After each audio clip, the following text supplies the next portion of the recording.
우리나라를 둘러싼 치열한 외교 상황을 명쾌하게 정리하고 분석하는 시간입니다. 외교전쟁 시작하겠습니다. 외교부 전략기획관 지내신 가톨릭대 국제학부의 마상은 교수와 함께합니다. 어서 오세요. 네, 안녕하세요. 예. 북한 김정은 위원장 모습을 드러냈습니다. 그런데 이를 보도한 기사 제목이 20일 만에 무덤에서 나온 김정은 이런 제목도 있길래 제가 무덤은 들어가지도 않았는데 야 대단하다 싶은 생각이 들었습니다. 비료공장 순천 인비료공장 준공식에 참석을 했고 뭐 걷고 웃고 담배 피우는 모습 박수 치는 모습들 다 공개가 됐습니다. 뭐 위독을 넘어서 사망했다 하더라 뭐 이런 보도까지 나왔는데 이런 건강 둘러싼 논란들 보도들 어떻게 보셨어요? 한 두 가지 저는 한 생각을 해봤습니다. 이번 그 해프닝이라고 이제 봐야 될 것 같은데요. 일단은 북한 체제 특성상 우선은 그 최고 지도자에게 권력이 아주 그야말로 초집중이 되어 있는 그런 특징이 있지 않습니까? 그렇기 때문에 이 최고 지도자의 그 동향이 또 뭐 신변에 어떤 이상이 있느냐 없느냐 이런 게 참 큰 관심사를 갖게 되는구나. 이게 이제 다시 한번 어떻게 보면 그 재확인이 된 상황이 하나 있고요. 또 하나는 마찬가지로 이제 북한 체제 특성하고 관계가 되는 건데요. 굉장히 이제 불투명한 투명성이 낮은 나라지 않습니까? 그러다 보니까 내부 사정 잘 알기가 어렵고 그러다 보니까 이제 그 미확인된 그 소식들, 루머들 이런 게 퍼지기 쉬운 그런 조건을 어떻게 보면 가지고 있다. 라는 생각이 듭니다. 이 미확인된 루머가 북한 내에서도 아마 돌 거고요. 또 이게 우리나라에서도 돌고 또 국제적으로도 이게 도는 어떻게 보면 좀 그런 상황이 이번에 드러나지 않았나 하는 생각을 해봤습니다.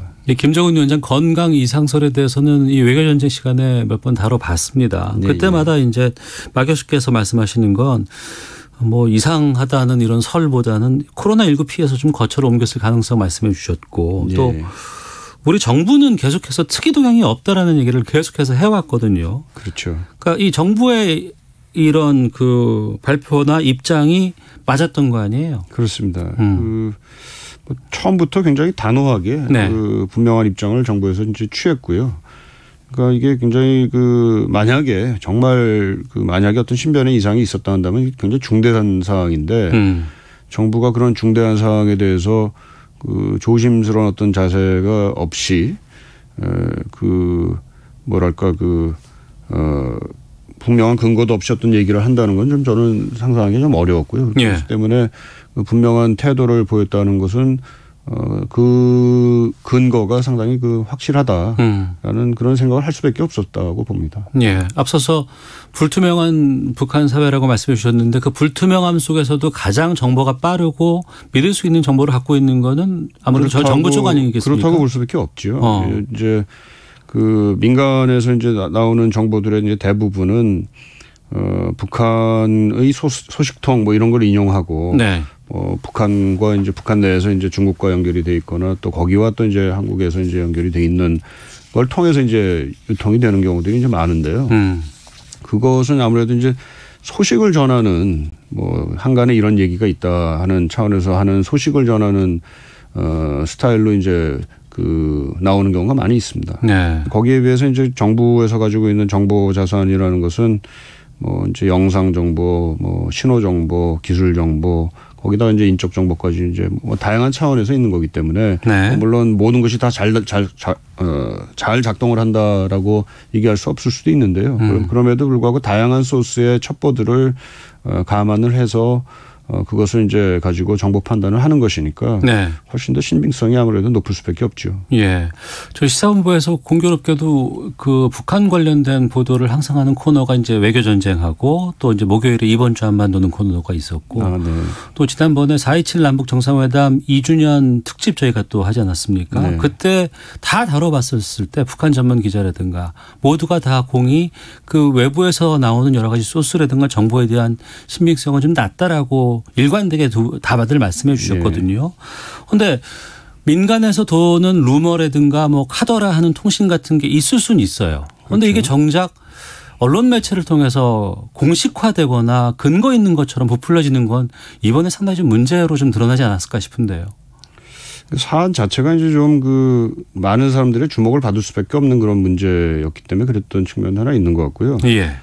또 하나는 이제 이게 처음에 아마 보도가 된 게 NK 데일리에서 얘기가 처음 나왔고, 예. NK 데일리에서 뭐 그런 얘기를 뭐 종종 하는 것, 뭐 이 정도까지는 아니지만 뭐 잘못된 얘기들을 뭐 종종 하는 것 같은데 이게 4월 21일에 이제 CNN에서 받아서 신변 이상이 있다라고 이제 확정적으로 한 건 아니고 뭐 그와 관련된 얘기가 좀 있다라는 차원을 이제 미국의 당국자 얘기를 빌어가지고 이제 보도를 했습니다. 네. 이러면서 이게 좀 이제 일파만파 커졌고요. 뭐 당일날 이제 우리 정부에서는 신변 이상 없다라고 이제 확인을 해줬음에도 불구하고 아마 이제 CNN이라는 그런 국제 언론기관의 미국 언론기관의 이제 위상이라든지 이런 게 이제 좀 작용을 하지 않았나 싶은데요. 네. 그 뒤로는 그야말로 일파만파가 돼버렸습니다. 여기저기서 우후죽순으로 이제 김정은 위원장의 뭐 수술 받았다, 뭐 위중하다, 뭐 이런 얘기들이 나왔고 중국이 어쨌대더라, 뭐 이런 얘기까지 뭐 계속 나오고 그래가지고 그야말로 그 다음부터는 뭐가 뭔지 알기 어려운 상황이 돼버렸는데요. 그럼에도 불구하고 우리 정부 입장은 처음부터 끝까지 시정일관 분명했다라는 점은 다시 한번 좀 확인을 할 필요가 있을 것 같습니다. 네. 국회 상임위에서도 이제 이 문제가 좀 불거지기도 했고 네. 거기서도 또 얘기가 나왔단 말이에요. 게다가 이 탈북인 출신으로 총선에서 당선된 태구민, 지영호 당선자도 스스로 걷지 못하는 상태다. 뭐 사망한 것이 뭐 99%다. 뭐 이런 발언까지 나왔는데 그리고 이제 뭐 이런 외교라든가 통일, 국방 관련된 상임위에는 좀 배제해야 된다. 이런 주장까지 나오고 있습니다. 네. 어떻게 보세요? 좀 안타깝죠. 아마 이분들이 뭐 나름대로 북한에 대해서는 자기 잘 안다고 생각을 하겠죠. 예. 경험이 있고 그런데 이제 경험을 했던 그 세계하고 지금의 현실과 과연 같은 거냐. 자기가 경험을 할 수 있었던 세계와 했던 세계와 뭐 지금 돌아가는 만약에 지금 북한에 있다고 하더라도 과연 경험을 할 수 있는 그런 상황이었을까 하는 의심이 좀 들고요. 예, 예. 뭐 물론 이제 이분들이 북한의 나름대로의 소식원을 가지고 있을 수는 있어요. 네. 그런 얘기를 들었을 수는 있는데 그게 검증된 얘기하고는 좀 거리가 좀 있을 수 있거든요. 근데 이분들이 이제 아무래도 이제 국회의원으로 당선이 된 상황에서 네. 이제 북한 출신이라는 나름대로 뭔가 한마디를 해야 되는 그런 부담도 좀 있었을지 않을까 그 생각도 좀 들고 또 뭐 어떻게 보면은 좀 본인들의 소망적인 사고 wishful thinking이라고 하는 거가 조금 담겨 있는 측면도 좀 없지는 않은 것 같은 생각이 들어서 네. 이런 요인들이 좀 합쳐져 가지고 약간 좀 과도한 발언을 좀 하는 그렇게 되지 않았나 이렇게 좀 생각을 해봅니다. 네. 김정은 위원장의 모습이 드러났음에도 불구하고 계속해서 일부 쪽에서는 이런 얘기들이 나와요. 건강이 좀 안 좋은 것 같긴 하다. 예. 뭐 쩔뚝거린다더라. 뭐 네. 아니면은 좀 건강 상태가 또 뭐 논란이 될 수 있는 그런 여지까지도 지금 얘기를 하고 있던데 네. 이것도 좀 어떻게 보시는지 궁금합니다. 그래서 뭐 김정은 위원장이 이제 아무래도 나이로는 아직 30대지 않습니까? 예. 그렇기 때문에 큰 문제가 있을 수는 없다는 생각은 일반적으로 드는데요. 이제 가족력이 좀 있고 아버지, 할아버지가 이제 다 심장 질환으로 이제 돌아가신 그런 전력이 있고 또 체중이 굉장히 많이 불었잖아요. 한 10년 전에 비해서 보면. 네. 또 거기다가 뭐 줄담배를 피고 아마 스트레스도 많이 받을 것 같고요. 그러니까 좀 그런 걸 생각을 해보면 뭐 우리 개인적인 차원에서 보면은 건강이 좀 안 좋을 것 같다라는 그런 합리적인 의심은 들죠. 그러니까 뭐 우리 입장에서 보면은 뭐 언제 사람이 어떻게 갈 수 있는지 알 수가 없으니까 뭐 보험 드는 차원에서 거기에 대한 대비는 분명히 해야 될 텐데 그렇다고 이 사람이 꼭 뭐 언제 병이 들어서 뭐 다른 세상으로 갈 거야 하는 것을 뭐랄까요. 너무 희망적으로 생각하는 것도 그것도 상당히 문제가 아닌가 싶습니다. 알겠습니다. 우리나라 둘러싼 외교 현안을 살펴보는 시간입니다. 외교전쟁 가톨릭대 국제학부 마상현 교수와 함께하고 있습니다. 이 김정은 위원장에 대해서는 트럼프 대통령에 대해서도 여러 가지 질문들이 많이 쏟아졌습니다. 네네.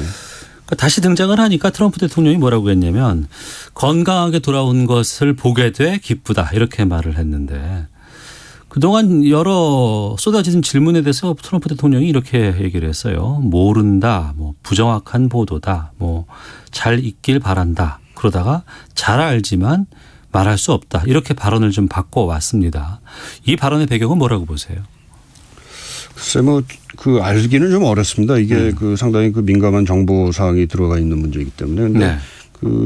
그 CNN이나 이제 폴리티코 같은 이제 미국의 그 언론에서 나온 보도들을 좀 살펴보면 그래서 처음에는 그 첩보 차원에서 김정은 위원장의 그 건강 이상서를 포착을 했던 것 같고요. 네. 그리고 거기에 대해서 이제 미국 정보기관이 이제 좀 들여다보기 시작했던 것 같아요. 그 과정에 이제 트럼프 대통령이 몇 마디를 했던 것 같은데 뭐 네. 그 확정적으로 뭐 위험을 가지고 있다 내지는 뭐 건강이 좀 이상하다 이런 얘기를 했던 적은 없고 어떻게 보면 그 모른다 뭐 좀 두고 봐야 된다 뭐 잘 있기 바란다 이 얘기들은 그 틀린 얘기는 없었습니다. 무슨 생각을 하고 있는 얘기를 한 건지는 잘 알 수 없지만 틀린 얘기는 없었고요. 알쏭달쏭한 건 있었지만. 그러니까 아마 정보 판단을 나름대로 하는 과정에서 그 정보 판단에 대한 얘기를 그 좀 흐려가면서 했던 게 아닌가 이런 생각이 듭니다. 결과적으로는 그 미국 정부도 뭐 사망이라든지 위중하다라는 거에 대해서는 그 가능성을 그렇게 높게 평가하지 않았던 걸로 이제 나오고요. 그 과정에서 이제 나왔던 얘기 아닌가 싶습니다. 알겠습니다. 외교적으로 봤을 때 이렇게 불확실성이 해소되는 것이 가장 좀 바람직한 거 아니겠어요? 그렇죠. 그런데 북한이라는 나라가 앞에 말씀드린 대로 워낙에 불확실성을 가질 수밖에 없는 나라고 그거를 또 자신들이 이제 잘 밖에다가 내보내지 않는 것이 자신들의 어떤 그 협상 뭐 그에 있어서 유리한 거라고 생각을 하고 있는 것도 있는 것 같고요. 또 체제 특성 자체가 그 정보의 자유로운 그 유통 자체를 불가능하게 하기 때문에 뭐 어떤 면에서는 북한과 관련된 이런 오보나 내지는 이런 그 해프닝 같은 거는 뭐 종종 나올 수도 있는 이런 얘기라고 또 생각을 합니다. 물론 굉장히 우리가 조심을 해야 될 거는요. 특히 이제 언론 입장에서는 또 이제 정치인들도 마찬가지입니다만은 좀 센세이셔널리즘, 뭐 선정주의 이런 건 좀 피하고 그 합리적인 보도 또 합리적인 판단 이런 거를 좀 아무래도 좀 강조할 필요가 있지 않나 생각합니다. 알겠습니다. 명심하죠. 자, 그리고 트럼프 대통령 발언 가운데 주목받았던 게 하나가 더 있습니다. 한국이 국방협력 합의를 위해서 미국에 돈을 더 내기로 합의했다. 이렇게 얘기를 했어요. 여기에 대해서 우리 정부는 신속하게 아무것도 합의된 건 없다. 이렇게 선을 그었는데 이 발언 왜 나왔다고 보십니까? 글쎄 로이터가 그 백악관에서 이제 그 트럼프 대통령하고 이제 4월 29일에 그 인터뷰를 하다가 말미암아 이런 얘기가 슬쩍 나온 모양이에요. 한국이 국방협력 합의를 위해서 미국에 돈을 더 내기로 했다. 이렇게 얘기했는데 그 우리 정부가 바로 이제 협상은 진행 중이고 아직 합의된 거 없다라고 하는데 아마 합의가 안 됐으니까 지금 이런 얘기가 나오지 않는가 생각이 들고요. 그 트럼프 대통령 발언은 아마 계속해서 그 협상 중인데 미국의 압력을 좀 더 가중시키는 그런 차원에서 나온 얘기인가 아닌가 이렇게 좀 파악이 됩니다. 트럼프 대통령이 그 이전에도 좀 이런 거래 기술 같은 것들을 많이 부렸다면서요? 거래 기술이 이제 이 트럼프 대통령이 1987년에 그 출간한 책 제목이에요. 아, 그래요? 자기의 뭐 부동산 그 거래 관련된 여러 가지 이제 사업 경험들을 이제 그 담아가지고 쓴 책인데, 뭐 나름대로는 이제 거래에 있어서는 자기가 그 달인이다 이런 그 생각을 가지고 있는 거죠. 그러면 우리 정부도 그 거래 달인을 좀 말려들지 않는 좀 전략 같은 것들이 좀 있어야 될 것 같은데. 그 트럼프 대통령 예전에 쓴 그 거래 기술 그 책에 보면은요. 그 거래를 자기가 어떻게 생각하는 건지 그 협상에 대한 나름대로 뭐 견해들이 나오는데 굉장히 일반적인 얘기가 있습니다만은 거기 그 사실 뭐 제가 요번에 좀 다시 한번 좀 쳐다보니까 읽어보니까 이런 얘기가 나와요.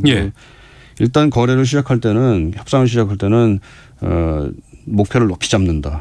그리고 계속해서 그것을 밀고 나간다. 6조 계속 얘기했었잖아요.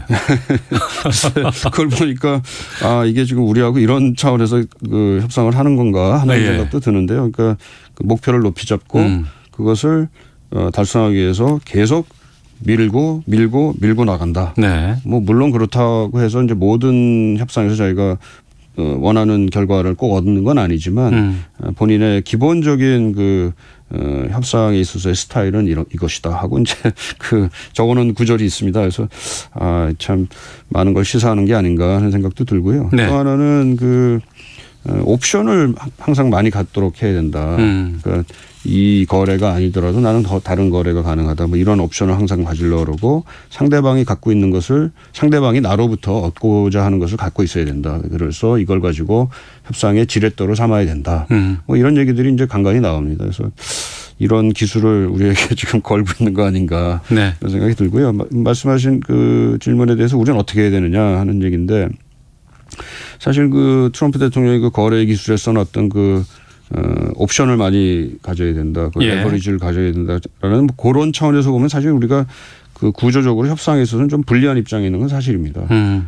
우리가 이제 그 어떻게 보면 이제 방위비 분담금을 내야 되는 입장이지만 이게 이제 그 주한미군의 주둔에 관한 관련 것이기 때문에 우리가 그것을 어떻게 움직일 수 있는 다른 옵션을 갖기는 어려워서요. 하지만 일단은 좀 우리가 맞춰주려는 특히 대통령 입장에서 이제 대선을 앞두고 있는 대통령의 그 좀 뭐랄까요 필요를 좀 잘 우리가 맞춰주고 우리 한견은 또 그렇지만 분명히 하고 또 협상이 지연되는 데 따른 부담이 우리 미국에도 있다라는 것을 좀 보여주는 식으로 협상을 하면 좋을 것 같습니다. 알겠습니다. 지금까지 외교전쟁 가톨릭대 국제학부의 마상현 교수와 함께했습니다. 말씀 고맙습니다. 네, 감사합니다.